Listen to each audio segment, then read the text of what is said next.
En tout et pour tout, il y a eu 6 empereurs romains d'origine maghrébine. Certains ont eu un règne long et prospère, d'autres n'ont accédé à la fonction suprême que pour une courte durée. Certains ont conquis la fonction impériale par leur propre force et leur habileté, d'autres l'ont simplement reçue en héritage. Nous allons tous les présenter un à un, par ordre chronologique. Le premier d'entre eux fut Septime Sévère, né à Leptis Magna, une ancienne cité carthaginoise, d'un père libyco-punique et d'une mère romaine. Les libyco-puniques étaient des descendants des Berbères qui habitaient le Maghreb oriental avant que Carthage en fasse la conquête, et qui avaient adopté les mœurs carthaginoises. Bien que sa mère fût romaine, ce fut avant tout la culture et l'identité de son père qui furent transmises à Septime conformément à l'usage. Ainsi sa langue maternelle fut le punique, bien qu'il apprit plus tard le grec et le latin. Durant tout son règne, il conservera un fort attachement à sa terre d'origine, qu'il manifestera en embellissant considérablement Leptis Magna, sa ville natale, ou encore en faisant recouvrir de marbre la tombe du héros punique Hannibal Barca, qui plusieurs siècles auparavant avait mené une guerre sanglante contre Rome. Mais chaque chose en son temps. Jeune adulte, Septime partit à Rome pour étudier et s'y lança dans une carrière politique, en s'appuyant sur des réseaux familiaux déjà en place. Il alla alors de poste en poste, toujours plus prestigieux, jusqu'à ce qu'à l'âge de 55 ans, il fut nommé gouverneur de Pannonie, ce qui lui donna accès au commandement de 3 légions. 2 ans plus tard, une opportunité de s'emparer du pouvoir impérial lui fut offerte. L'empereur Commodus, un souverain tyrannique, qui s'était fait de nombreux ennemis du fait de ses pratiques, fut assassiné. À sa mort, un dénommé Pertinax parvint à se faire reconnaître empereur par le Sénat, mais son règne fut court, car il fut assassiné 3 mois plus tard par la garde prétorienne, qui était une troupe d'élite, supposée servir de garde du corps à l'empereur, fonction qu'ils exerçaient avec brio, quand ils n'assassinaient pas celui qu'ils étaient supposés protéger. À la mort de Pertinax, un dénommé Didius utilisa sa fortune considérable pour acheter les services de la garde prétorienne et obtint du Sénat qu'il le nomme empereur en recourant à la menace. Ayant vent de la situation, Septime refusa de reconnaître l'autorité du nouvel empereur. En représailles, il fut déclaré ennemi public et un assassin fut envoyé pour prendre sa vie. Septime décida alors de marcher sur Rome avec ses légions et de s'emparer de la fonction impériale. Des troupes furent envoyées pour stopper son avancée, mais toutes furent vaincues.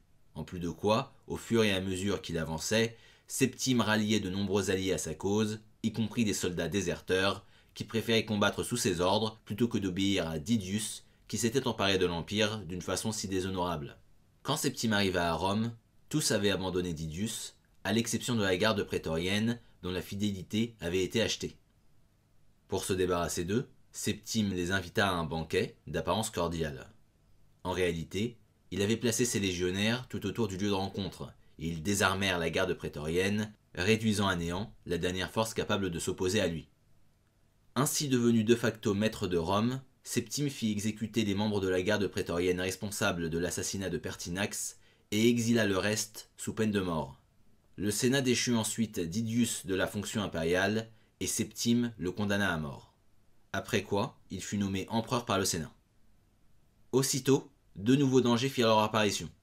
Le gouverneur de Syrie et le gouverneur de Bretagne refusèrent de reconnaître sa souveraineté et se proclamèrent empereurs. Septime dut alors remettre ses armées sur le sentier de la guerre. Après plusieurs années de combats acharnés, il parvint à vaincre ses 2 rivaux. Le premier fut exécuté et le second se suicida pour ne pas être capturé vivant. La guerre civile fut ainsi achevée, et le règne sans partage de Septime pouvait commencer. Sur le plan de la politique extérieure, Septime était un expansionniste. Il mena de nombreuses guerres de conquête et parvint à élargir le territoire de l'Empire en Grande-Bretagne, au Sahara et au Moyen-Orient. Il parvint aussi à vaincre une tribu arabe et à lui faire payer un impôt, exploit que peu de souverains pouvaient se vanter d'avoir accompli. Sa politique intérieure se caractérisa par une grande générosité, dont il avait les moyens grâce aux richesses que ses conquêtes militaires avaient rapportées. Bien que le peuple en profitât aussi amplement, les premiers bénéficiaires de cette générosité furent les militaires. Septime n'était pas naïf. Il savait que, comme tout souverain, son pouvoir reposait avant toute chose sur la force armée, les lois et les coutumes étant peu de choses face au tranchant du glaive. Lorsqu'il ne faisait pas la guerre, il passait ses journées à rendre la justice et à légiférer. En la matière, il était dur mais juste, et n'hésitait pas à prendre en compte les avis de ses subordonnés quand ceux-ci se révélaient judicieux. Sur son temps libre, il vivait sobrement et dépensait peu. se contentant de passer du temps avec sa famille et d'étudier les lettres grecques et latines. Le seul luxe qu'il se permettait était d'ordre culinaire, c'était un grand mangeur. Cela dit, il ne tenait jamais de banquet, à moins que les circonstances l'exigent absolument, et préférait dîner seul avec ses fils. Tout au long de son règne, sa première préoccupation fut de sécuriser son pouvoir, afin qu'à sa mort, il soit transmis à ses deux enfants, Caracalla et Geta. À cette fin, il fit exécuter de nombreux conspirateurs potentiels. Sans être cruel, il avait un caractère froid et peu enclin à la pitié. À une occasion, l'un des hommes que Septime avait l'intention de mettre à mort plaida sa cause auprès de lui afin d'être épargné. Loin d'être ému par son discours, Septime lui dit simplement « Que ferais-tu à ma place ?» et maintint son exécution. Septime était dur, mais jamais cruel. Il savait éliminer les menaces potentielles, mais il n'y prenait pas de plaisir, et pour cette raison, il n'en faisait jamais trop. Cette politique lui aura permis de régner pendant une longue période sans se faire plus d'ennemis que nécessaire, et de mourir de cause naturelle sans avoir été assassiné, ce qui vraiment était la marque des grands empereurs. Avant de mourir, il dit à ses enfants de bien s'entendre entre eux, et par-dessus tout d'enrichir l'armée, car c'était là que résidait la clé du pouvoir, le reste étant négligeable. Ainsi, après le décès de Septime, Caracalla et Geta devinrent respectivement le deuxième et le troisième empereur romain d'origine maghrébine, bien que leur mère fût syrienne. Cela étant, il faut noter que cette origine n'eut pas d'influence notable sur eux. Ils étaient des Maghrébins de par leur lignée paternelle, mais contrairement à leur père, qui avait grandi au Maghreb et qui était resté attaché toute sa vie à ses racines, Caracalla et Geta avaient grandi à Rome. Leur langue maternelle n'était pas le punique, mais le latin, et ils étaient, pour autant que l'histoire est retenue, indifférents à leurs origines. Sur le plan du tempérament, les deux frères étaient comme le jour et la nuit. La différence de caractère entre Caracalla et Geta est parfaitement illustrée par une anecdote qui nous est racontée. Un jour, Septime annonça à ses fils qu'il avait l'intention de faire mettre à mort tous les hommes d'une faction politique rivale. Geta tenta de le décourager, lui disant que s'il les tuait, toute leur famille serait en deuil. Caracalla répondit à cela qu'il suffisait de tuer leur famille également.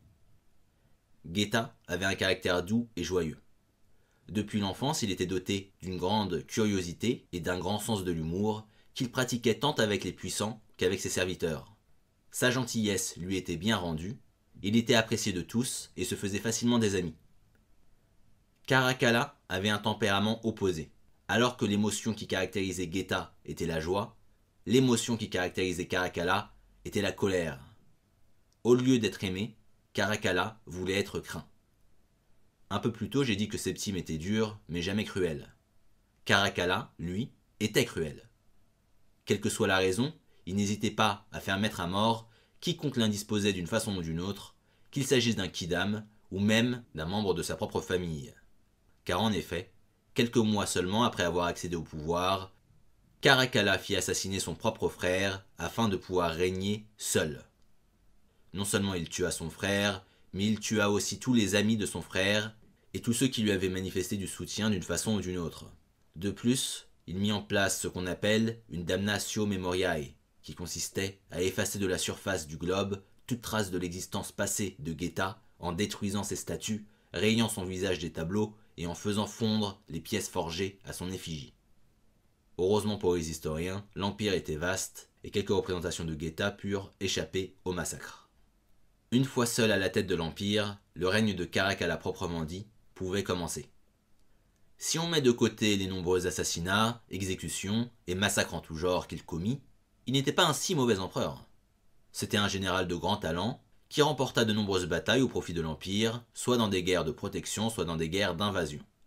Il fit construire des routes, des fortifications et des monuments, notamment les thermes de Caracalla qui étaient capables d'accueillir jusqu'à 1600 visiteurs. Il donna la citoyenneté romaine, qui était jusqu'alors réservée à une poignée d'élites, à tous les habitants de l'Empire, quelle que soit leur origine.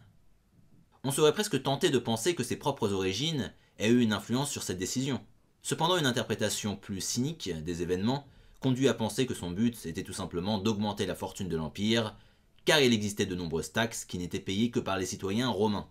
Et en effet, pour Caracalla, toute nouvelle source de revenus était bonne à prendre, car il dépensait énormément, d'abord pour ses plaisirs personnels, et ensuite pour enrichir l'armée et s'assurer ainsi de la loyauté des troupes. Cependant, cette précaution se révéla insuffisante. Imbu de lui-même, méprisant ses semblables, n'ayant aucun respect pour la vie humaine, Au cours des années, Caracalla s'était fait tant d'ennemis que ce n'était qu'une question de temps avant qu'il connaisse le sort réservé à tous les empereurs tyranniques, à savoir l'assassinat. Ça arriva le jour de son anniversaire, qui coïncidait avec une célébration religieuse romaine. Il venait d'avoir 29 ans. Alors qu'il s'éloignait de la fête pour satisfaire l'appel de la nature, un membre de la garde prétorienne lui planta un couteau dans le dos. Ce qui nous amène au 4e empereur romain d'origine maghrébine, Macrinus. Macrinus était un berbère, né dans la ville de Césarée. Il était citoyen romain, même avant que Caracalla accorde la citoyenneté à tous les sujets de l'Empire, et pas n'importe quel citoyen puisque c'était un chevalier. Macrinus fut avocat dans sa jeunesse, avant d'entrer dans l'appareil d'État romain pour occuper différentes fonctions administratives. À la mort de Caracalla, il était âgé d'une 50aine d'années, et il était à la tête de la garde prétorienne, ce qui le mettait dans une position idéale pour revendiquer le trône impérial. Macrinus fut accepté par le Sénat pour 2 motifs. Le premier, c'est que les sénateurs pensaient, à tort ou à raison, qu'il était le responsable de l'assassinat de Caracalla, dont ils étaient ravis. Le deuxième, qui fut déterminant, est qu'il avait le soutien de l'armée. Une fois arrivé au pouvoir, Macrinus entreprit de nombreuses réformes, tant en matière de politique extérieure qu'en matière de politique intérieure. Il fit la paix avec différents peuples qui menaçaient les frontières de l'Empire. Il augmenta la teneur en argent de la monnaie qui avait été dévaluée par son prédécesseur. Et enfin, il diminua le salaire des soldats que Caracalla avait déraisonnablement augmenté et qui constituait une source de dépenses considérable. Macrinus avait un fils, du nom de Diaduménien, qu'il déclara co-empereur alors qu'il était âgé d'une 10aine d'années, faisant de lui le 5e empereur romain d'origine maghrébine. Le règne de Macrinus et de son fils furent cependant coupés court. Une branche cousine de la famille de Caracalla, originaire de Syrie, s'était révoltée contre son autorité et était parvenue à mettre une partie de l'armée de son côté. Ce fut le début d'une guerre civile sanglante. Macrinus perdit cette guerre et lui et son fils furent exécutés. Macrinus était né à la mauvaise époque. Eût-il été un souverain à une période plus stable, on se souviendrait de lui comme un grand dirigeant, car il avait toutes les capacités d'un bon chef d'État. Mais à l'époque à laquelle il accéda au pouvoir, être un bon chef d'État était insuffisant pour faire un bon empereur. Il fallait être un bon administrateur, doublé d'un chef de guerre redoutable, et Macrinus n'avait qu'une seule de ces qualités. À sa mort, l'empire fut revendiqué par la branche syrienne de la famille de Caracalla, et pour cette raison, les 2 derniers empereurs de la dynastie créée par Septime Sévère furent non pas des Maghrébins, mais des Syriens. Il nous reste désormais un dernier empereur d'origine maghrébine à voir, il s'appelait Émilien, et c'était un berbère originaire de l'île de Djerba. Il n'y a pas grand chose à dire sur lui. C'était un bon général, il est arrivé au pouvoir à la suite d'un coup d'État, et a pu régner sur Rome pendant 2 mois, avant de se faire assassiner. Et voilà donc qui conclut cette vidéo. Donc n'hésitez pas à vous abonner si ce n'est pas déjà fait, à cliquer sur la cloche pour recevoir les notifications. Et je vous dis à la prochaine.